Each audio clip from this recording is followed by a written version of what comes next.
గతేడాది బంగ్లాదేశ్లో చోటు చేసుకున్న తిరుగుబాటు నిరసనల్ని అణిచివేసేందుకు అప్పటి ప్రధాని షేక్ హసీనా ఇచ్చిన ఆదేశాలు ఇప్పుడు ఆమె మెడకు చుట్టుకున్నాయి.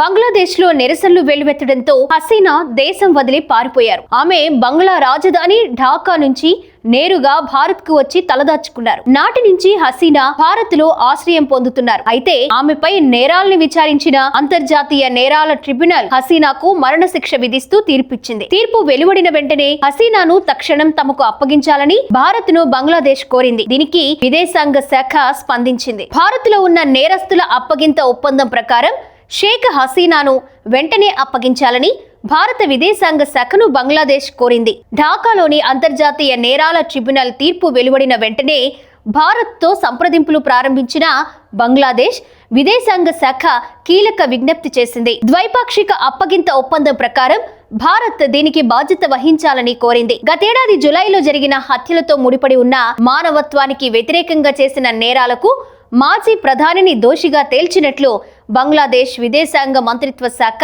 ఒక ప్రకటనలో తెలిపింది.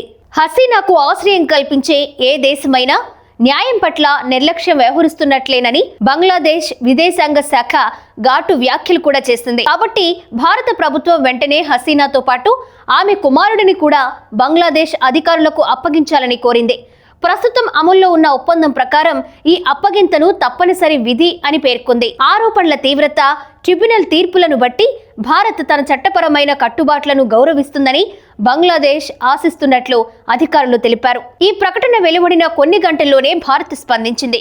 షేక్ హసీనాకు వ్యతిరేకంగా అంతర్జాతీయ నేరాల ట్రిబ్యునల్ ఇచ్చిన తీర్పును గమనించినట్లు తెలిపింది. ఇక సమీప పొరుగు దేశంగా భారతదేశం శాంతి, ప్రజాస్వామ్యం, చేరిక, స్థిరత్వంతో సహా బంగ్లాదేశ్ ప్రజల ప్రయోజనాలకు కట్టుబడి ఉందని విదేశాంగ మంత్రిత్వ శాఖ ప్రకటించింది. బంగ్లాదేశ్లోని అందరూ భాగస్వాములతో దీనిపై చర్చిస్తామని మాత్రమే తెలిపింది. అయితే ఈ ప్రకటనలో నేరస్తుల అప్పగింత డిమాండ్ను నేరుగా భారత్ ప్రస్తావించలేదు. దీంతో హసీనా అప్పగింతపై భారత్ ఎలాంటి నిర్ణయం తీసుకుంటుందనే విషయంపై ఉత్కంఠ నెలకొంది.